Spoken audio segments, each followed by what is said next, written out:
Welcome to the Resilience Report, where each week we share the latest on companies engaging in inspirational solutions for our planet and engage with ecopreneurs and lighthouse leaders disrupting the respective industries in pursuit of better, more resilient business. I'm your host, Lauren Scott. Thank you for joining me as we dive into this week's report.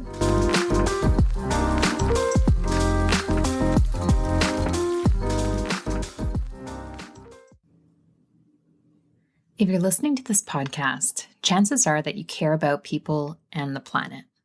You, like me, have probably also felt the weight of learning about some of the very important but heavy topics. And as a marketer, we sometimes want to shout these facts and figures from the rooftop to get others to listen to the magnitude of the issue at hand. But on the flip side, we also know that this can lead to things like paralysis by analysis, or sometimes even leaving the listener or the audience feeling overwhelmed to the point of inaction. So what have we switched up our approach? What have we found ways to bring attention to important topics in fun, vibrant ways? Well, one company has managed to absolutely nail this approach, and they're from what might be a very unexpected industry. Bananas. I first became aware of Equifruit, the Canadian market leader for fair trade bananas, through their bright, almost cheeky social media. Think the latest memes meets bright bananas and treating banana farmers fairly. Needless to say, Equifruit cuts through the clutter and makes us feel good about positive change. So who is the mastermind behind this messaging? Meet Kim Chackal. Kim is the co-owner and director of sales and marketing at Equifruit. Over the past 9 years, she has established Equifruit as a Canadian market leader for fair trade bananas, and her sights are set on a global fair trade banana domination. Her fearless and bold approach is making waves in the produce industry. In 2021, Kim was recognized as Produce Person of the Year by the Ontario Produce Marketing Association. And in 2022, she was recognized as the Packer 25 list, which recognizes leaders, innovators, and agents of change across the fresh produce supply chain. With 20 years of sales experience, she loves challenging people to rethink their consumption habits and consider fair trade as a sustainable solution in produce. This is such a fun one and almost a marketing masterclass. I could have honestly gone on chatting with Kim for hours. I can attest that she truly is a banana badass. Welcome to the Resilience Report, Kim. I'm really happy to have you on the show today to talk about Equifruit. Thank you. I'm glad to be here. Thanks for inviting me. So when I think of fair trade, I personally, and maybe it's just my own limitation, have always thought of maybe coffee or chocolate. I've never really thought of fruit and specifically bananas. So can you help our audience and myself understand that world a little bit more? Sure. Well, I'm glad that you think about fair trade sometimes. Some people have no idea what it is or have never heard of it and can intuitively think that it probably is something good for people in a trading relationship. But yeah, fair trade is very common in coffee and chocolate, but bananas less so. And that's a problem. That's something that we really need to address, especially in the North American market. If we were in Europe right now, that wouldn't be a problem. If you talk to somebody about fair trade bananas in the UK, for example, over 30% of the bananas coming into the UK are fair trade certified. Switzerland is over 50%. Germany is climbing. France is climbing. So when you go to the European market and you talk about fair trade in general, it's like talking about recycling. They get it. It's been part of their culture. It's been part of their education. But in North America, we're behind. And, if you've ever asked yourself for bananas, why the price seems to never change, no matter what's going on around you, no matter what's happening in the world, pandemic, inflation, economic crisis, that price of bananas seems quite stable. There's a reason for that. It doesn't just magically happen. Farmers are really subsidizing the costs of bananas because the way that retail has been built is to use bananas as a low-cost item to set price perception at the store level. And so Equifruit is a brand of bananas that wanted to address this issue and start offering fair trade bananas to ensure that at the beginning of the supply chain, especially, farmers are guaranteed a fair and stable income, and that what we pay them for their fruit reflects the cost of sustainable production, which is seldom the case in the banana industry. Often, if you're a banana farmer and you've been born into Guatemala or Honduras or Costa Rica or Ecuador, for example, you're kind of just stuck. You really don't have a way out, and you're probably going to end up working in a banana plantation, and whatever you get paid because it's that or nothing. And you're just stuck in this cycle of generational poverty. So fair trade certification gives farmers a way out and gives them the option and gives them the resources they need to grow their businesses. And when I think of, so that was when I think of fair trade. And when I think of bananas, admittedly, both you and I are in Canada. It's not the warmest. It's unseasonably warm today in Montreal, yes. But I don't necessarily make the association between bananas and Canada. How did that come to be at Equifruit? Yeah, so Equifruit was founded 15 years ago by a mother and daughter team who, bless their hearts, learned about fair trade bananas and saw a gap in the market here. They knew about the history of the large banana companies, which is pretty bleak. Warning, if in case you're going to go down that rabbit hole. And they wanted to open up the market for fair trade bananas. And so they just started to build their business by building demand, because you can't bring in less than a full container load of bananas at a time. And to have a viable business, you need to have enough customers to sell a full load a week. So they got started in the Quebec market. They identified a distributor that was willing to take them on. You know, despite the fact that nobody was talking about fair trade bananas, nobody was asking for it. And they found a bunch of smaller independent stores who were already familiar with fair trade and were kind of interested in that product. And it was those early adopters who allowed what was earlier called Equicosta to get established in the market. And about 5 years later, the owner of the business, she was ready to retire, and her daughter was ready to go back to school. And so they sold the business to our now president, Jenny Coleman, and she took that challenge on without having any background in produce whatsoever, but was a mother of three, entrepreneurial, driven, and excited by the mission of the brand, which was to improve the banana industry, which is no small feat. Absolutely. And how do you go about finding and working with those farmers? So there are a number of farmers that are already certified by Fair Trade, thanks to the development around the world, especially in Europe. We have a director of operations who's based in Panama, and he's worked in fair trade bananas for 25 years. So wow, thankfully we have him in the team, and he's familiar with so many different farmers and knows what to look for from a quality perspective and for just those right partnerships at the beginning of our supply chain.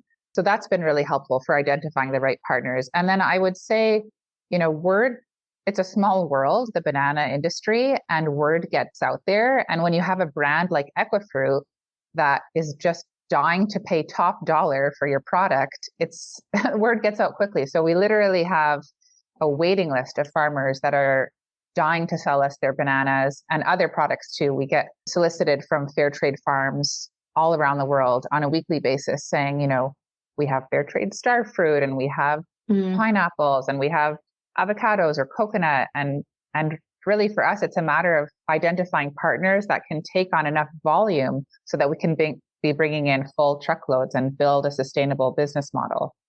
And you mentioned earlier that when the company first got going, there wasn't necessarily a huge market for fair trade bananas. What is the go-to-market strategy right now? Do you sell direct, or is it through retailers? What does that look like? Yeah, so probably most of your listeners have no idea that bananas have to be professionally ripened. So bananas, when they're cut, at source, it takes about 9 months for a banana to grow so that it's ready to be cut. The bananas are cut green. So the beautiful yellow color that you see at your grocery store, that's not what bananas look like when they're harvested. They're a dark green. They're very firm. The interior of the fruit is all starch. You couldn't peel the peel off at all. It's stuck to it, and it's just very plump and hard, almost like a baseball bat.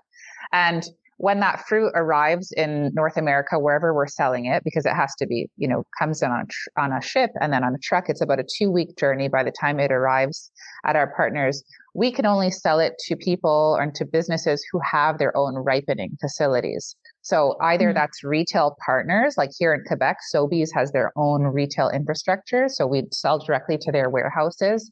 Otherwise, we find distributors that have a great reputation in banana ripening, because some are really experts and some not as experts. So we really want to find the best possible partners, because that's such an important part of having a successful program at the retail level, is working with partners who know how to handle that fruit well. It might sound crazy, and this is probably the first time that you or maybe your listeners are thinking about Absolutely. this, but it's really quite a process. So the fruit arrives at the distributor, and while it's been traveling, it's been held at 14 degrees Celsius, which keeps the fruit kind of asleep. We don't want to trigger that ripening process. Once it arrives at our partner, we have to stabilize the temperature. Once the fruit is all uniform in temperature, it goes into these ripening rooms. They stabilize the temperature, and then they begin the ripening process, which can be on average about a 5-day process.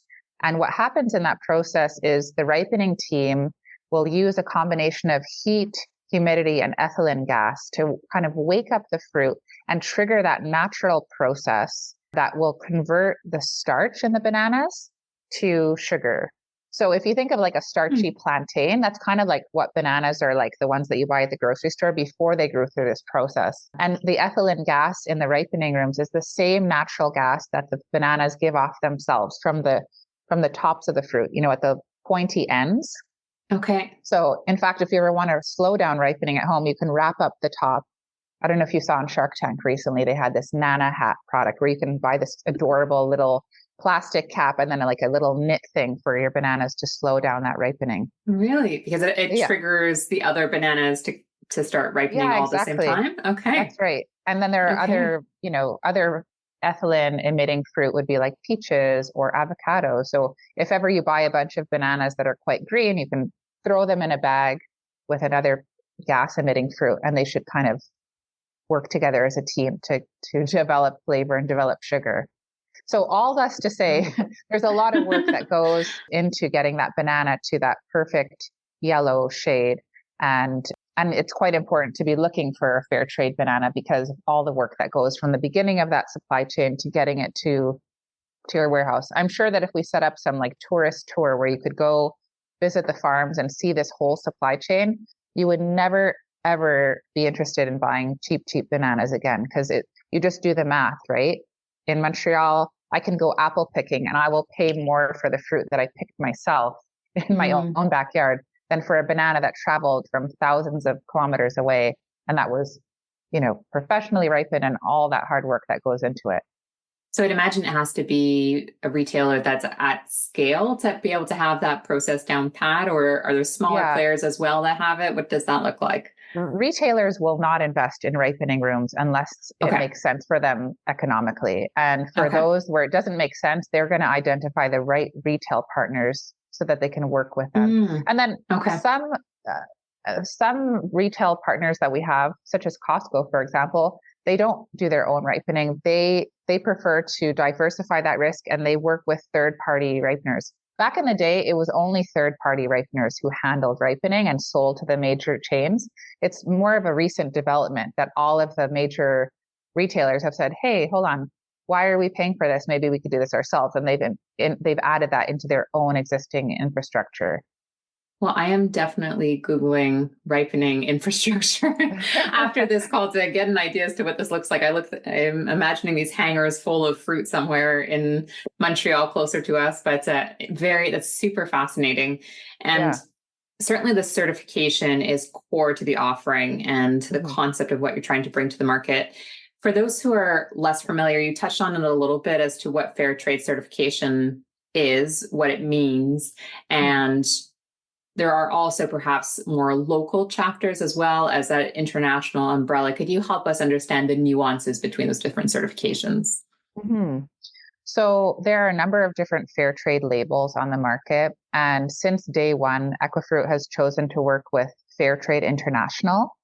You've probably seen them on a pint of Ben & Jerry's, or maybe if you haven't, then pay attention next time you reach for a Chunky Monkey, for example. You're going to see that fair trade mark.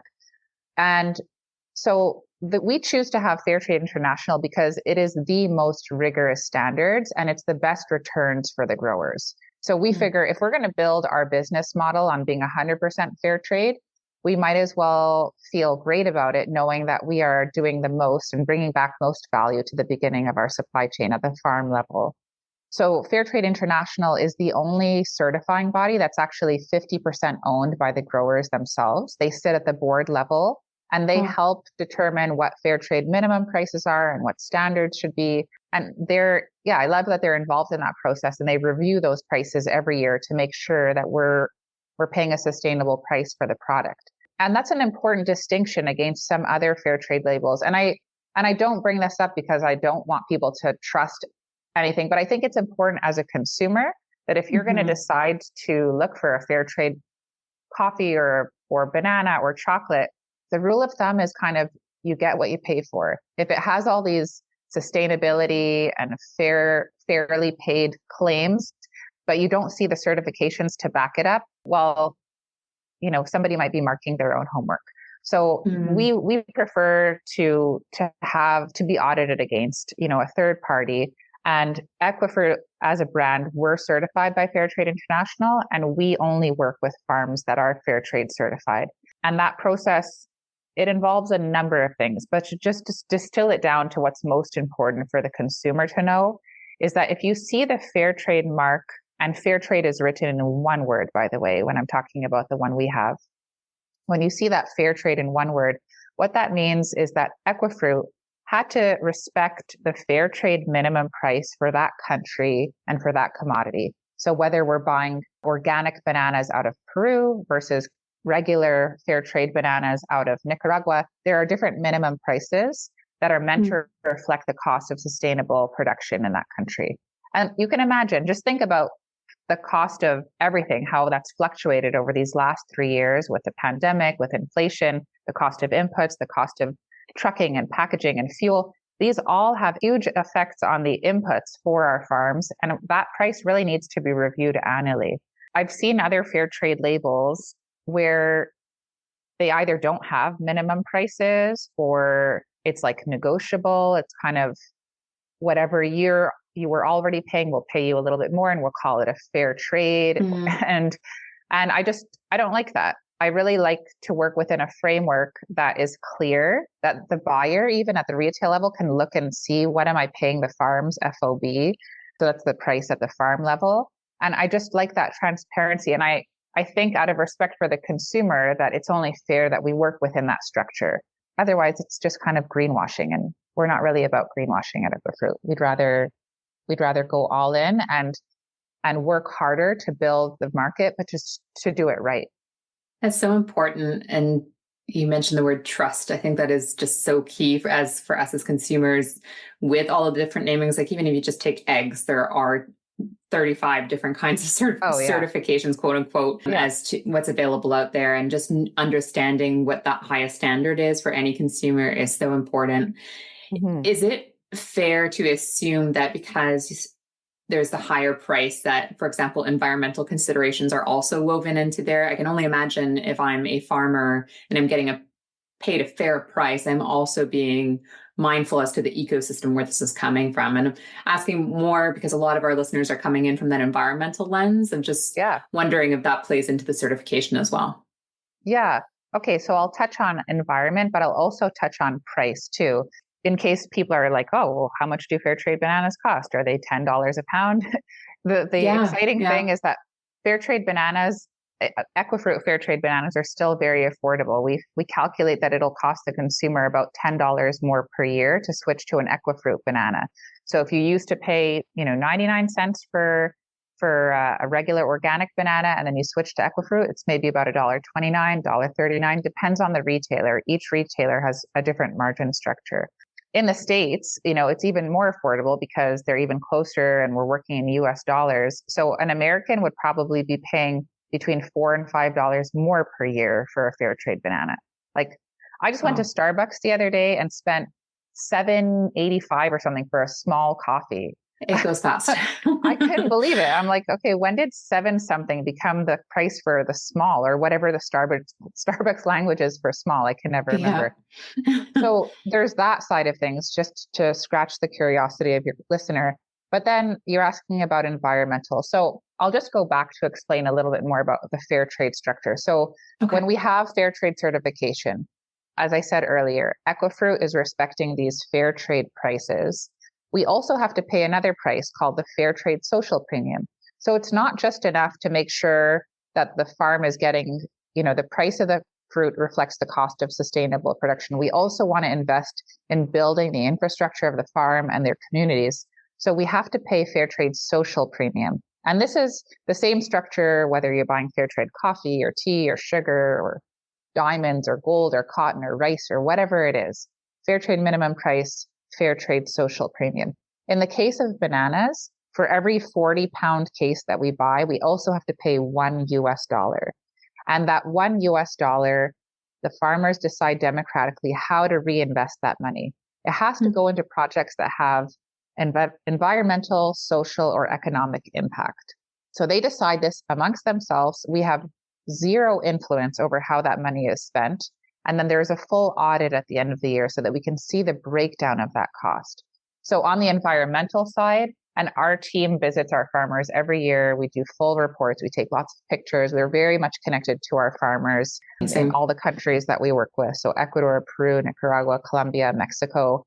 And there have been a bunch of cool projects like composting projects, also soil improvement projects where they're using scraps and composting from the farms themselves to create kind of these almost like a sourdough starter for the soil, to take back all those micronutrients and to put them back into the soil. Also, when bananas are growing on the plant, they have to be covered with a plastic bag.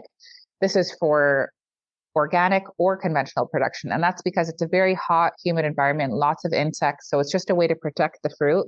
So one of the things that our farmers started to do, and you see this with other farms too, is they started to reuse those bags, melt them down, and turn them into pallet support. So when the fruit is palletized, like 6x8, you have those 4 pallet supports, and those are now all recycled plastic bags. You need money to start projects like that and to have the infrastructure to be able to melt your plastic bags and turn them into pallet supports. So those are just some of the ways environmentally that you can see some impact. But we get regular updates. Our team communicates on Slack, and we get regular updates from the farms too on different things that have been done and built. And it just motivates us to block out the noise and block out any negativity and anybody that's not ready to work with us right now, and to just keep getting people pumped up about what we're trying to achieve as a brand, which we say kind of tongue in cheek, Global Fairtrade Banana Domination. That's like our high level goal. We want to all die one day knowing that we made a big change in the banana industry, and that super cheap bananas are something of the past, where we can say that we pushed so hard that the industry had to listen to us, and we are affecting change so far. And it feels pretty terrific, to be honest. And it's wonderful that changes at a local level. It's beautiful that it's not imposing out like the local Canadian vision of what would work, but more allowing the farmers to choose what makes sense locally to them. I think that's super important.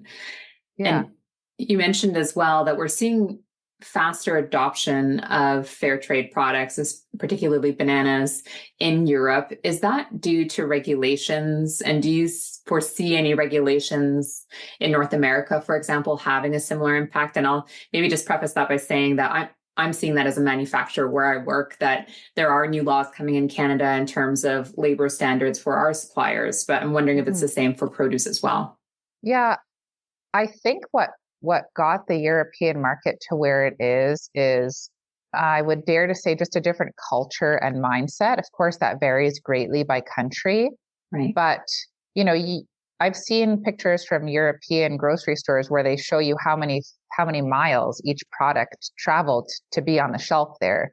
Yeah. And so that level of awareness that will trickle down to decision making is indicative for me that a program like Fair Trade would resonate with the European consumer. I think that there's a shifting mindset. It all starts with awareness and education, and that's very much a part of what we do at Equifruit.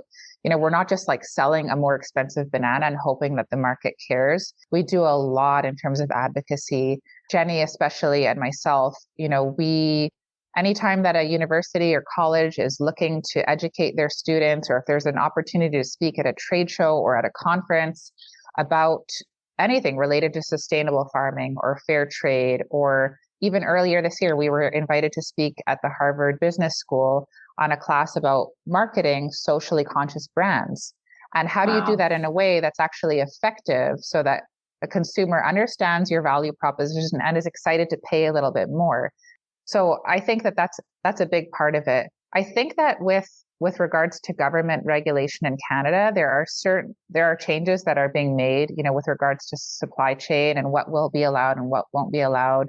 I don't think that change will happen overnight, but I think that this had to have happened in Europe decades ago, where it starts at a more, ground movement level and then builds up from there, where you start to get the consumer to say, oh, did you hear about this? Did you watch that documentary? Did you read that book? And that kind of turns into change at the retail level. Like the call out that you made earlier about eggs is the perfect shining example.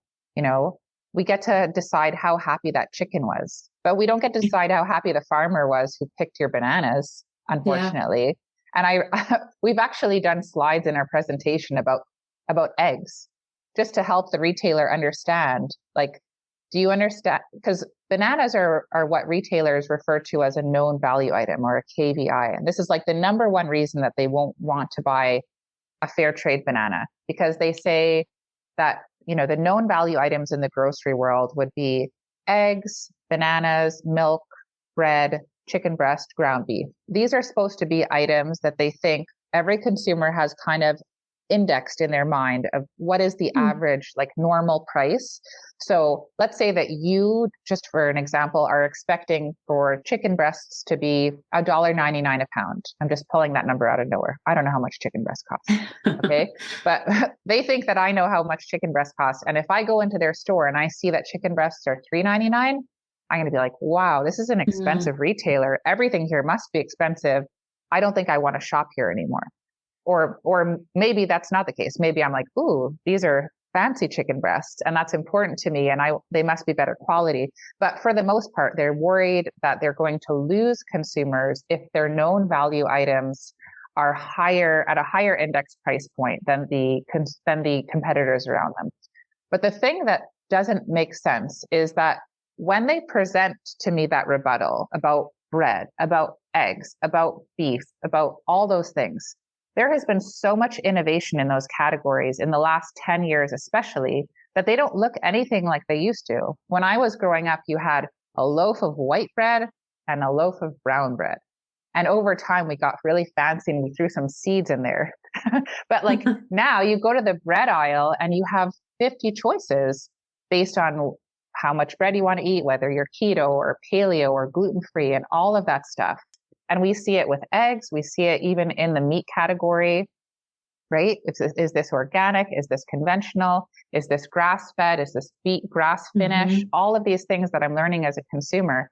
But bananas are really the last one. And so a lot of the buyers that I meet with these days who are on the younger side are like, oh yeah, we really should revisit this. And one of the large Canadian retailers recently, their new head of sustainability went to the produce department and she literally said, why don't we have fair trade bananas yet? Like, that's a thing now in Canada and we're kind of behind on that. And then they called us up to have a meeting. So we are seeing some change there, but it's still a bit the dinosaur age when it comes to how bananas are purchased. And I would have thought, and I guess I never knew the term of known value item.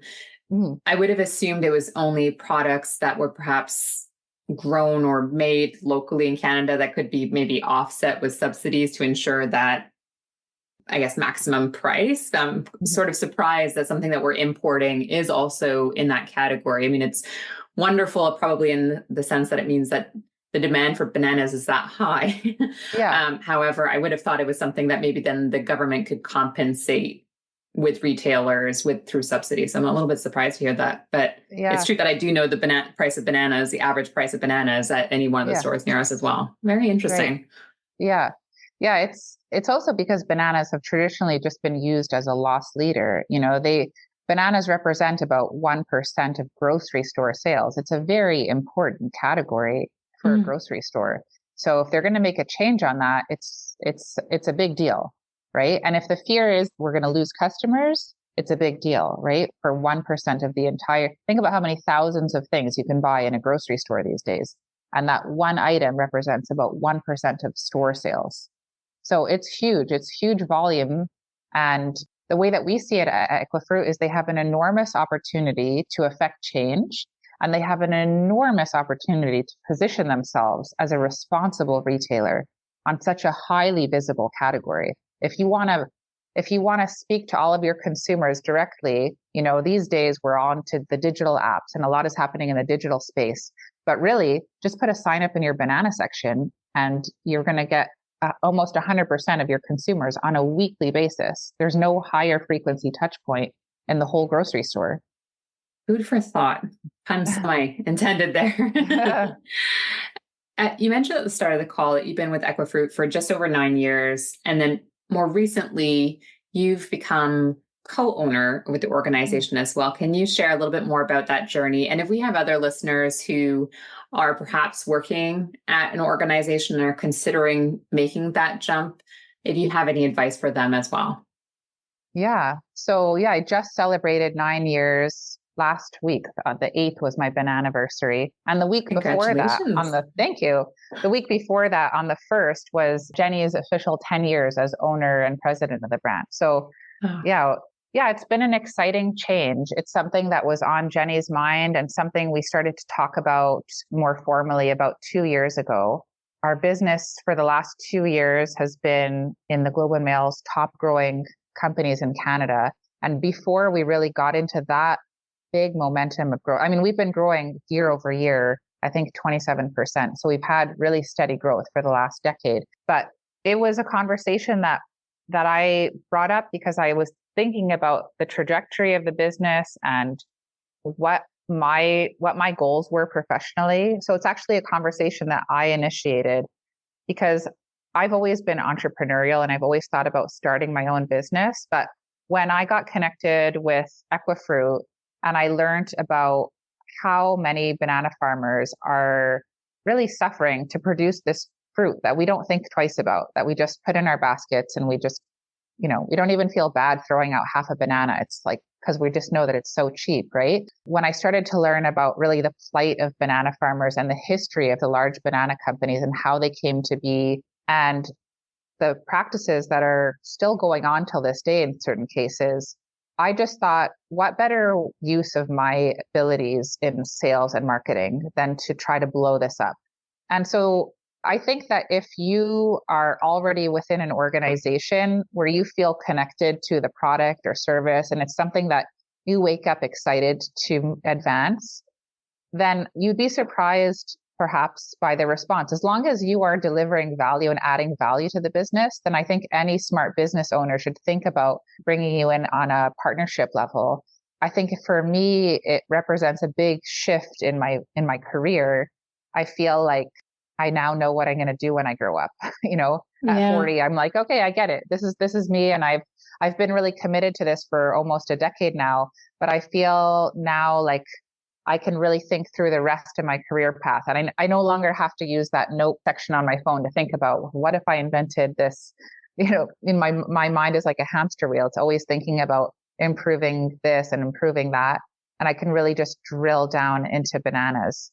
So I would encourage anybody to approach leadership with that opportunity and to be patient, because maybe you would be the right person, but it's not the right time. But it's definitely given me an appreciation ever since that development to think about the way that decisions are made for a business. And ultimately, the culture that we're trying to cultivate at Equifruit is a place that we would want to work, right? So It kind of started with one of the things that attracted Jenny to being an owner was just knowing that she was a mother of 3, knowing that you need flexibility as a parent, not just as a mother, but as a parent, you need flexibility. You don't have any control over when your kids get hand, foot, and mouth disease. That's not a fun surprise. And it happens to parents on a like monthly basis. And so to be in a work environment that's just understanding that life happens and that we're going to get the work done when the work gets done. And some weeks are slower and some weeks are intense and it all comes out in the wash. That's just a nice way to wake up and go to work rather than this really like top down approach of like, this is how we do things here. And you either fit in this mold or you don't.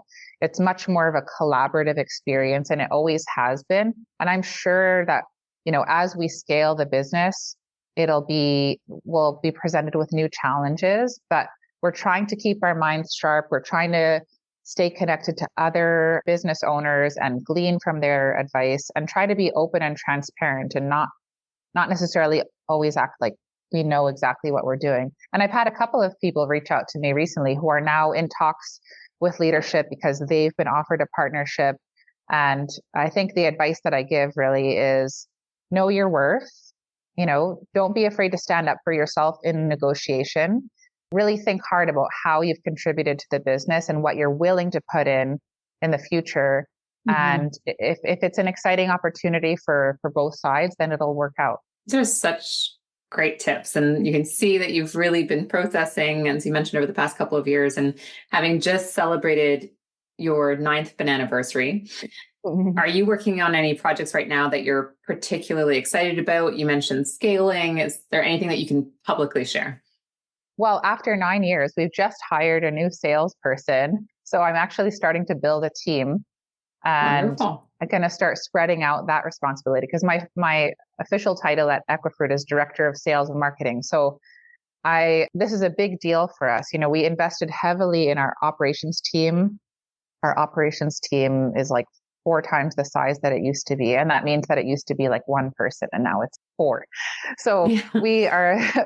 We've come to a place where we have our budgets just keep growing every year as the business continues to grow. And we just know that investing in the right opportunities and in the right people will be important for the growth of the business. So, that's just a personal announcement. Other than that, we've been growing steadily in Canada. You can now find Equifruit bananas in 2/3 of Canadian Costcos. So we broke into the western part of Canada earlier this year in Calgary and Edmonton, and we're continuing to talk about growth. We broke into the US market with Costco around the New York area, Long Island, Brooklyn area.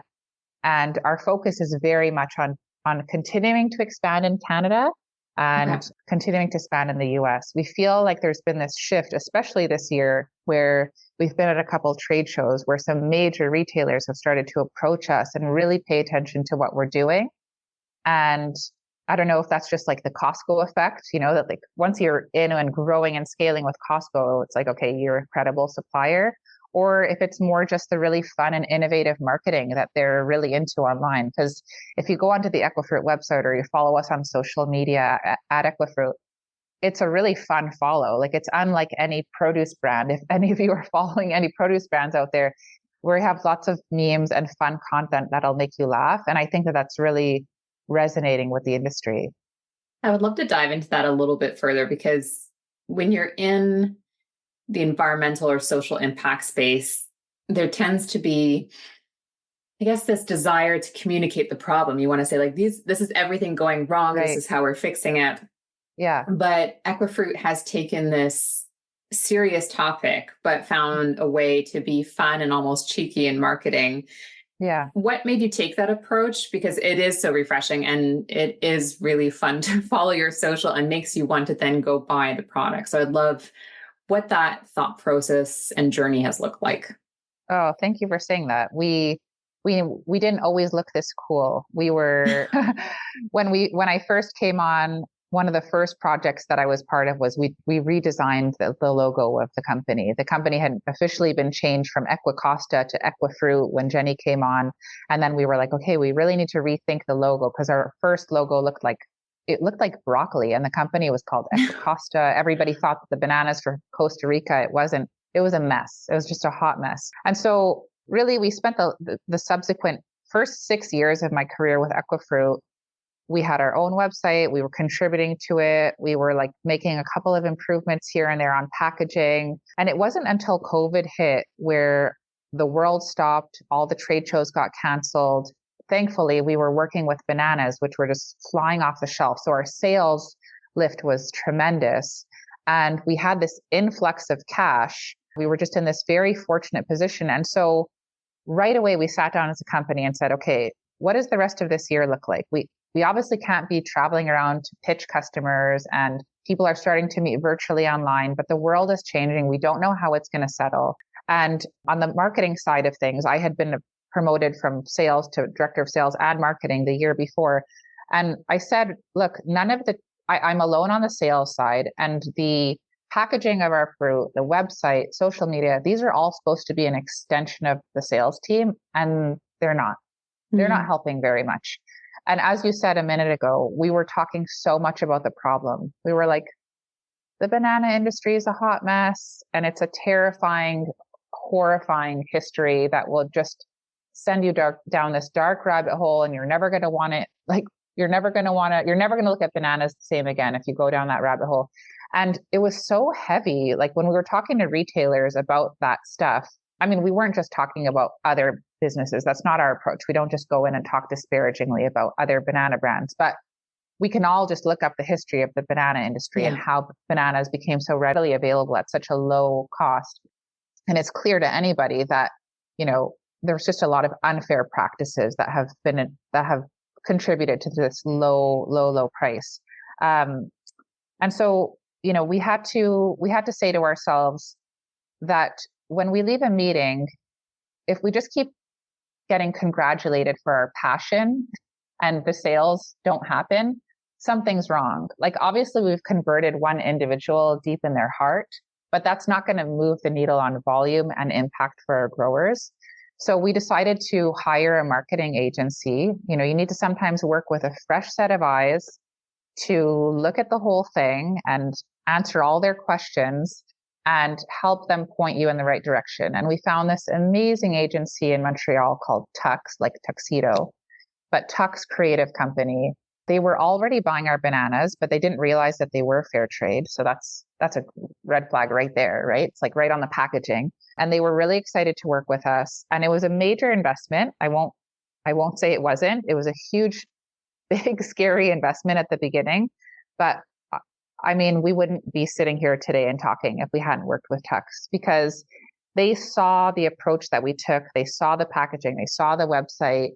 And what we realized was that people were hearing what we were saying. They understood what we were trying to do, but we weren't giving them the tools to move the product.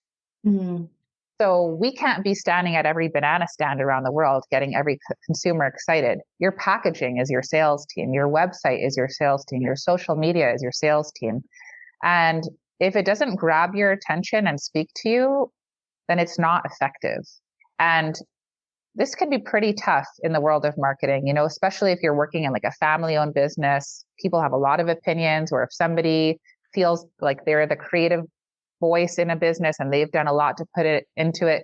If you just have to get real with yourself, if it's not working, if your sales aren't growing, your marketing is not working.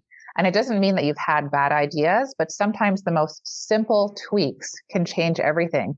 So for us, we shifted away from the doom and gloom, the banana industry is a hot mess message, to let's think about how we can get people excited, and let's surprise them and make them laugh and make this very lighthearted, because we're talking about a really hard, difficult industry. Bananas mm-hmm. haven't really had their, if I had to liken it to like the Rana Plaza moment years ago, where all of a sudden the whole world was like, wow, fast fashion, we're paying the price. These producers and these factory workers are paying the price for our desire for fast fashion. And there was this like global awareness that happened almost overnight, right?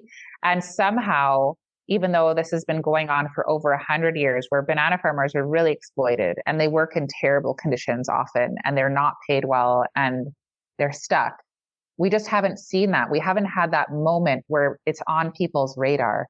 So we just needed to find a way to do this in a way that would get people to stop and get excited. So if you follow us on a trade show floor, we're all in our Banana Badass jumpsuits. Banana Badass is the term that we decided to coin that represents not just our team, but anybody who believes and supports in what we're doing, anybody that buys from us, this kind of this community that we're building. And we like the word badass because it immediately tells the consumer that we're doing something out of the norm, something that takes bravery and courage, because it does take bravery and courage.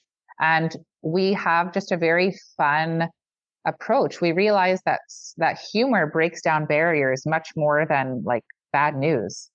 And so we have like a 6-foot, I have a 6-foot shark in my office right now. There's a 6-foot shark at our trade show floor. We wear these bright yellow Crocs, and people are just getting into it. Like they get excited to see the Equifruit banana badasses, because every time that we're at a trade show, we always try to do something new and exciting, and people just want to have fun at work. So we're kind of serving that while educating them. And I know that that's just going to continue to affect change over time. Definitely eye-catching and empowering. I love the term badass because I think there is an empowerment part of that term as well. If we do have a considerable amount of our listeners who are entrepreneurs or more in that small to medium-sized business, if they're mindful of their marketing budget but they do recognize, okay, maybe what we're doing is not working, would you recommend, you've talked about a couple of different tools like trade shows, website, maybe enlisting the help of a marketing agency. Is there one area that you'd recommend they focus on more than another? Yeah, well, if you're a small to medium-sized business and your budget is really low, and we've been there, for the first number of years, it was like, okay, we're going to spend $5,000 a year on marketing, and then it's 10, and then 30 felt huge. And up until COVID, our budget every year was $30,000 for marketing. I could spend that in like 5 minutes on ad space, one website of one retailer, I think that go with what's free or inexpensive to start, start by talking to consumers, depending on what product and service you're offering, ask them their opinion. There's nothing wrong with, like, if you sell a product in a grocery store, for example, go stand next to your product and talk to 100 customers and just say, hey, I'm the owner of this business, and I'm just curious to know what you think of this packaging. Or leverage social media. Social media is a godsend when it comes to free marketing. If you are not familiar with which platforms you should be on, all of this information is available online. So we know that we're going to have the most traction on Instagram, TikTok, and LinkedIn. And we've moved away from investing in Facebook and Twitter because that's just not where our audience is all the time. So we're more selective. Mm-hmm. So we pared down a wider social media budget to the platforms where we know we're going to have better engagement. And I think that on social media, you can get a lot of information from just asking for free. There's also different survey companies in Canada that will actually survey customers for you, and it's relatively inexpensive. So let's say you're testing out packaging or you're testing out messaging, use a survey company and try to get a representative sample in your market so that you know what matters to the consumer in the market where you're selling that product. You can't take US data and apply it to, Newfoundland. It's just not the same consumer, and you've got to be real about that. What else? I mean, I think that that's a good start. If you can go to a trade show, then figure out what is the most important trade show that you have to go to for your industry. And you just start with one, and eventually it's 2, and eventually it's 3. And then you're just figuring out from there, how many do I need to go to in a year? How am I going to quantify that ROI? How can I guarantee an ROI on that investment? And you know what? I find that generally people are very generous with their time and information sharing too. So if there is somebody in, obviously not your direct competitor, but if there's somebody in your same space, like if I saw another produce brand that I thought was doing a great job, you'd be surprised. Reach out to their marketing team, compliment them on, hey, I noticed you did this, or I noticed you did this contest, or you worked with this influencer. Do you mind if I asked how much that cost? Or if you have any suggestions for me on what would help me save money and be the most effective. So you have to go out there and hustle and ask people for information. Don't be shy or afraid to say that you don't have it all worked out. People are generally super generous with their time. I think those are all great tips. I had not thought of the survey piece. I think that's really great, and definitely reaching out. I have to admit, trade shows, I was a little bit of a non-believer prior to the pandemic, and then having a couple of years there where we couldn't go to trade shows, Yeah. you realize how important it is just to see what are the latest trends going on. And then if you can only travel once a year, maybe it's that Yeah. opportunity to have everybody come there. So I Yeah. completely agree with all of that. Definitely, I think that it's going to be great for everybody to check out your social media, see what's going on there. You did mention earlier that you've always felt like you had this entrepreneurial spirit, and that to the point where you're taking notes down as to what could be your next invention. Mm-hmm. Did this start as a kid, or where do you think that journey started for your interest to have that entrepreneurial angle? Yeah, I've always been interested in business and understanding how businesses work.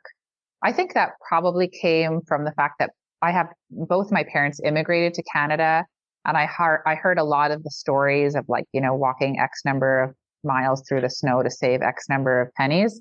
And so, like, growing up as a child, we would even drive to the US to buy our clothes because it was so much cheaper there. And my parents would buy a lot of things in bulk and discount. And so from a young age, it was kind of ingrained in my mind, like, you have to be careful with your money. You have to make strategic decisions. And my mom, who stayed home with us growing up, she was always very business savvy. And she would always talk to me about, like, packaging and networking, how networking was so important. If you're ever in business, it's all about who you know and developing relationships. So thankfully and my dad he started his own business. He's in recruitment since I was born. So I have been around people who are curious and who took chances, and I think that inspired me. But I think each person is just wired differently. Like, my brain, I was just in New York City last week at a trade show, and I'm sitting in a Broadway production. And before the show starts, I'm sitting there and I can't help myself. I'm thinking about how much my ticket cost. And then I'm counting how many seats will go across one row, and roughly how many rows are there. And so how much money are they making on an average night? How much do I think the performers make? And what does it cost to put on a production like this? Like, Yeah. I can't go anywhere without my brain, but that's just how my brain works. Like, is this a sustainable business model? And always thinking about how brands can deliver value and surprise and delight their customers. I've always loved marketing, and I've always loved communications and marketing and advertising. It's just kind of a fun industry. But as I got older, I realized I don't want to just trick people into buying things that they don't need. What really excited me was, okay, how can I use these talents and this curiosity and use it as a force for good, and think about getting involved with a business that's a force for good. So when the opportunity and I met Jenny and we just started talking about her business, I was like, well, this is exactly what I've been thinking about doing. I'm ready to make this shift in my career and try something new, even though I knew this much I had the same questions as you, like, what is a fair trade banana and why do we need it? I didn't know anything about it. And within like an hour, I was just totally sold. And if some of our listeners, I think 2020 was a catalyst moment of people switching either to values-based organizations or just setting out on their own and becoming entrepreneurs. Do you have advice for those who are maybe at that mid-career point and are thinking of making the jump, either to go be a leader at one of those organizations like an Equifruit, where there is that deep values-based thinking, or even starting something on their own? Do you have any advice there? Yeah. I mean, life's too short to have major regrets. And every big decision is scary, no matter how experienced you are or no matter how successful you've been.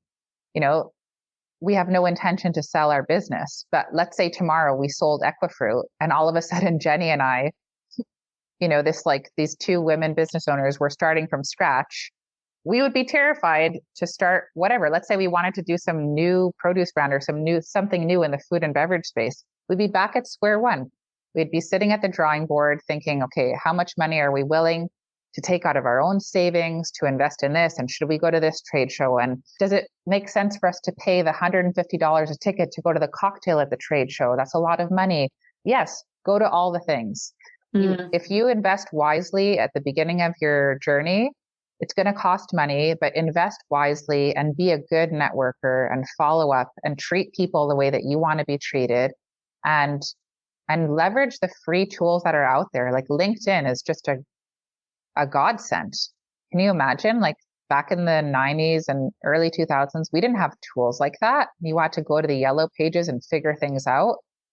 I just training this new salesperson this week. I had gone to this beautiful grocery store in New York City last week called Morton Williams. I'm like, okay, well, let's do some research to figure out what's Morton Williams.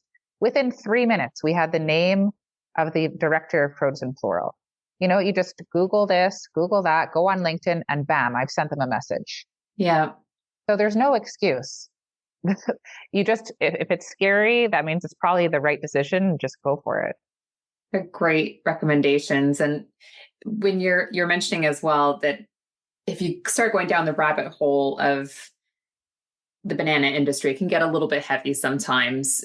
When you do find yourself going down that path, do you have anything that helps kind of bring you back up and recommit to the work? Do you find that you do find yourself getting to that space, or have you almost created this culture around you that those moments are fewer and far between? Well, I mean, I guess I'm lucky in the sense that when I do go down that rabbit hole, I saw a headline on my LinkedIn the other day that a union leader who works in the melon industry for one of the big multinationals was assassinated. This female union leader. And I'm like, oh, it's just affirming, like the work that we're doing at Equifruit, it's not for something that happened 100 years ago and now we're trying to leverage it to look like a sustainable business model. There are dangerous and dark business practices that are going on behind the scenes to keep banana prices low. And it makes a lot of people uncomfortable what we're trying to achieve as a brand. But my discomfort is nothing compared to the thousands of banana workers who have no electricity, who live in conditions that would just make you cry. Like it's really tough to go down and see how many agricultural workers live. They don't have many options. They don't have the same government infrastructure. What happens if you get pregnant? Is there a maternity leave? No. I'm not saying this for all companies, but the infrastructure that you see with fair trade farming is just built on a foundation of treating humans the way that you would want to be treated and doing business. We're a private company. We want to make money. We're doing it within an ethical framework. And at the end of the day, the conversation that we're having with retailers is not about like, what does this funny, cute, adorable Equifruit brand think about what the industry should do? It's about getting people who have been in the industry much longer than we have, sometimes 40, 50 years. I meet buyers who have been in produce. And to just say, okay, look, we weren't responsible for how this all started, but this is where we are. It's 2023, and the average Canadian retail price for bananas is 74 cents a pound. And the average price for apples is $2.99. That's a huge disconnect. So we all need to start by agreeing that we have a problem here. And this is not about supporting a brand like Equifruit. When Equifruit is going after Global Fairtrade Banana Domination, we know that means we have to encourage the large multis to also adopt a fair trade strategy. It's not going to happen overnight with one company. We're basically just the loud badasses on the loudspeakers that are saying, this is a problem. It's so affordable for us to fix it. We basically just need to reset the way that we think about banana prices. 59 cents a pound, 64 cents a pound, 79 cents a pound. Those prices do not serve banana producers at all. We need to increase prices by at least, 20, 30 cents a pound, which is nothing relative. It's still going to be the cheapest fruit in your basket, but the impact will be tremendous. And we just need to move on. It was a dark blip in the history, but it's something that we can fix in our lifetime. You've shared so much information with our listeners. I've learned a ton just in speaking with you today. If people want to continue this journey of learning more about Equifruit, where would you encourage them to go? Well, we have a great website. It's designed to feel like a video game. Your mouse is going to turn into a shark. You can eat the Equifruit banana. You just go on to equifruit.com, equifruit.com. And I've mentioned the social platforms that we're on: LinkedIn, Instagram, TikTok, Facebook, Twitter. We're all at Equifruit. Those are going to be the two best places to learn more about us. Otherwise, our website has a great couple of resources on there. You can learn more about the history of our business. We just actually added a whole section of our website where you can see all the different awards that we've won. And as a women-owned business, we put in a Lady Boss section award for all the awards that Jenny's been winning and that we've won as a team. So it just helps you understand the steps that we've taken maybe, and that would inspire you in your journey. I think another point, going back to kind of free marketing, nominate yourself for awards. You'd be surprised how many people don't do that. And we've just been crushing it over the last 3 years because we're like, we check so many boxes, right? We're 100% fair trade. We're now officially certified by WeConnect as a women-owned business. We have organic certification. There's all these environmental and social and economic impacts through the fair trade system. And so it's really cool to see how the industry might be looking for exactly what you have to offer. Jenny was just named the RBC Women of Influence a couple of weeks ago in Toronto out of 11,000 applicants. So that's a really big deal. So yeah, check us out online.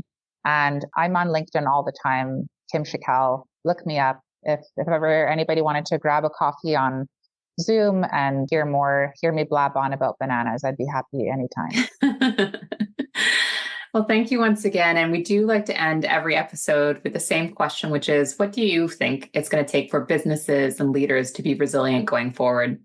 I think that bravery and resilience go hand in hand. And that's the first word that comes to mind. You know, the tough decisions require bravery, whether that's going out on a limb because you think that this is the right thing to do, or saying the thing that nobody else is comfortable saying, just call it out so that you can just kickstart that change. Bravery is part of business in a big way. I think the most successful entrepreneurs were really brave, and especially in those early years, just being an entrepreneur, waking up in the morning and deciding that they're going to just follow their dream. That requires bravery. And so bring other people in your circle that can support you in that. Thank you for today. Thank you for everything that you do, that Equifruit does in terms of just education, bringing a better product to the market and improving the ecosystem. So thank you very, very much, Kim. Yeah, my pleasure. Thanks again, Lauren.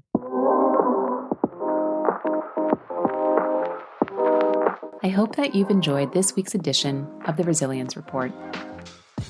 If you would like to hear and see more, be sure to check out @The Resilience Report on YouTube, Instagram, and LinkedIn.